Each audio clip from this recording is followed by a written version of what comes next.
आज गुढीपाडवा, हिंदू नववर्षाची सुरुवात आणि 3.5 मुहूर्तांपैकी एक असा शुभ दिवस। आजच्या दिवशी घरात नवीन वस्तूंची खरेदी केली जाते। गाडी, सोनं यांसारख्या वस्तूंची खरेदी करण्यासाठी गुढीपाडव्याचा मुहूर्त हा शुभ मानला जातो। दरम्यान गुढीपाडव्याच्या निमित्तानं आज मुंबई उपनगरासह राज्यभरात विविध ठिकाणी शोभायात्रांचं आयोजन करण्यात आलं आहे। शिवाय विविध सांस्कृतिक कार्यक्रमांचं देखील आयोजन करण्यात आलेलं आहे।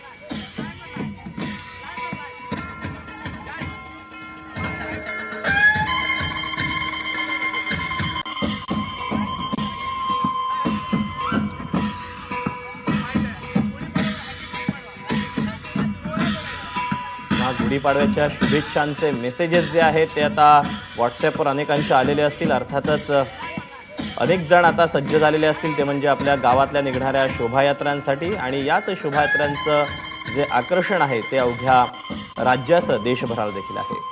आणि आपण याच शोभायात्रांच्या बद्दलचे अधिकचे अपडेट जाणून घेऊया। तर डोंबिवलीच्या भागशाळा मैदानातून प्रियंका गोरड आपल्यासोबत आहे, तर ठाण्यातल्या कोपिनेश्वर मंदिरातून अभिषेक मुठाळ आपल्यासोबत आहे। आपण सुरुवातीला डोंबिवलीत जाऊया, तर प्रियंका आपल्यासोबत आहे। प्रियंका, तुला गुढीपाडव्याच्या, हिंदू नववर्षाच्या खूप साऱ्या शुभेच्छा। खरं तर डोंबिवली आणि शोभायात्रेचं एक वेगळंच समीकरण दरवर्षी पाहायला मिळतं। यावर्षी शोभायात्रा डोंबिवलीतली नेमकी कशी असणार आहे, काय विशेष आकर्षण असणार आहे? नक्कीच दीपक, तुला आणि आपल्या माझाच्या संपूर्ण परिवाराला आणि माझाच्या प्रेक्षकांना सर्वप्रथम पाडव्याच्या खूप खूप खूप शुभेच्छा। आणि माझ्या आवाजातून किंवा माझ्या बोलण्यातून तुला उत्साह दिसत असेल, आणि हा उत्साह माझ्यामध्ये आला आहे तो म्हणजे या डोंबिवलीकरांमुळे। तू पाहू शकतोस कशा पद्धतीने ही लहान मुलं, शाळकरी विद्यार्थी जे आहेत ते आता शोभायात्रेसाठी सज्ज झालेत। का थोड्याच वेळामध्ये शोभायात्रेला सुरुवात होणार आहे। आम्ही सध्या भाग मैदानामध्ये आहोत आणि इथूनच शोभायात्रेला सुरुवात होते।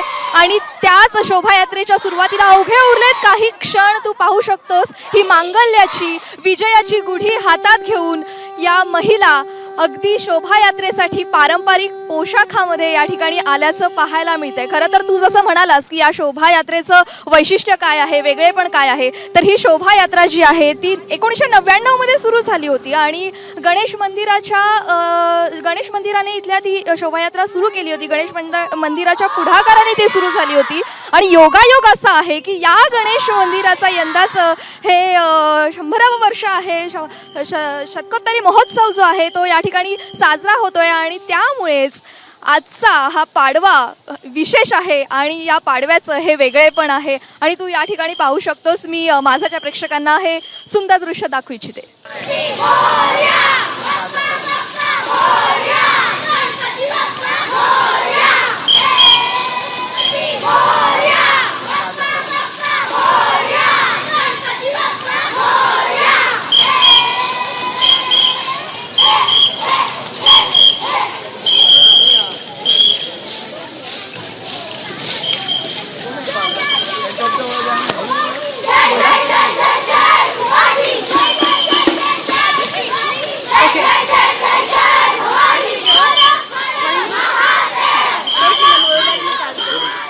दीपक, तू या ठिकाणी पाहू शकतोस की आता शुभारंभ जो आहे हा शोभायात्रेचा काय म्हणू शकतो आपण, शुभारंभ झालेला आहे। या चिमुरड्यांनी लेझिम नृत्य करत शोभायात्रेला आता प्रारंभ होतोय हे दर्शवलेलं आहे।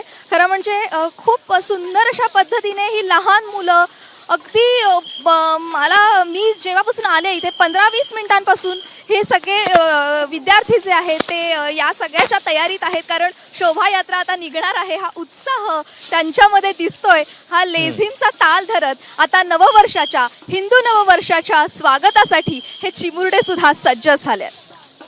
नक्कीच या चिमुरड्यांचा उत्साह देखील पाहायला मिळतोय। प्रियंका, तू राहाच आपल्यासोबत। एकीकडे लेझिम पथक जे आहे, जे चिमुकल्यांचं आहे डोंबिवलीमध्ये, त्यांच्याकडून उत्साहामध्ये सुरुवात केली जाते, तालीम केली जाते। तर आपण यानंतर ठाण्याला जाऊयात। अभिषेक मुठाळ आपल्यासोबत आहे। अभिषेक, खरं तर कोपिनेश्वर मंदिरातून दरवर्षी शोभायात्रेला सुरुवात होते। काय यावेळेला चित्र पाहायला मिळतंय, काय आकर्षण असणार आहे या शोभायात्रेचं ठाण्यातल्या? नक्कीच दीपक, जर का बघायचं तर आराध्य दैवत असं हे कोपिनेश्वर मंदिर आहे, शहराचं आराध्य दैवत आहे।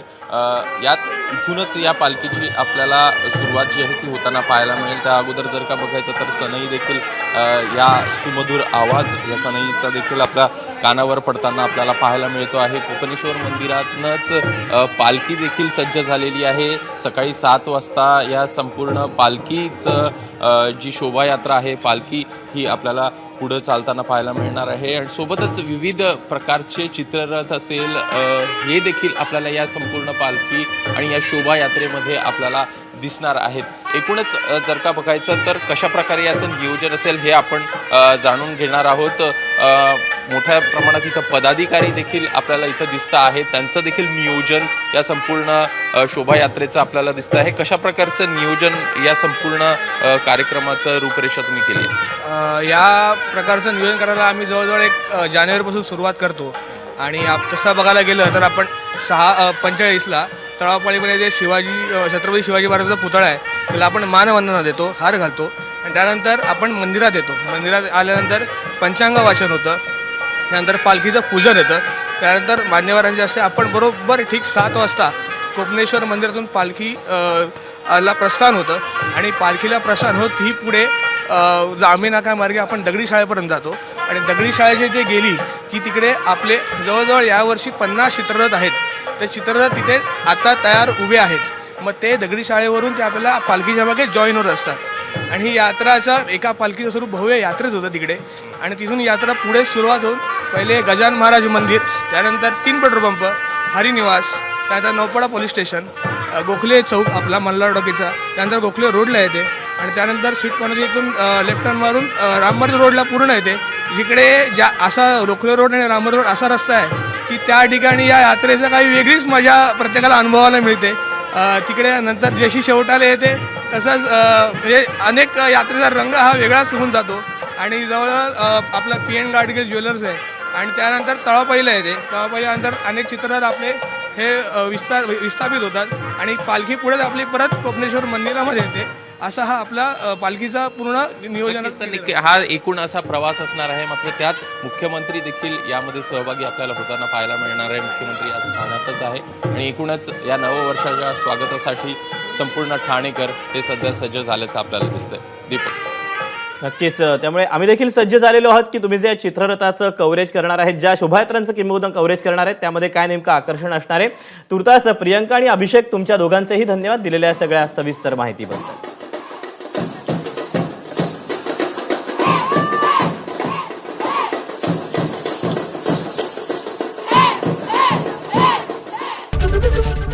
ABP माझा, उघडा डोळे बघा नीट.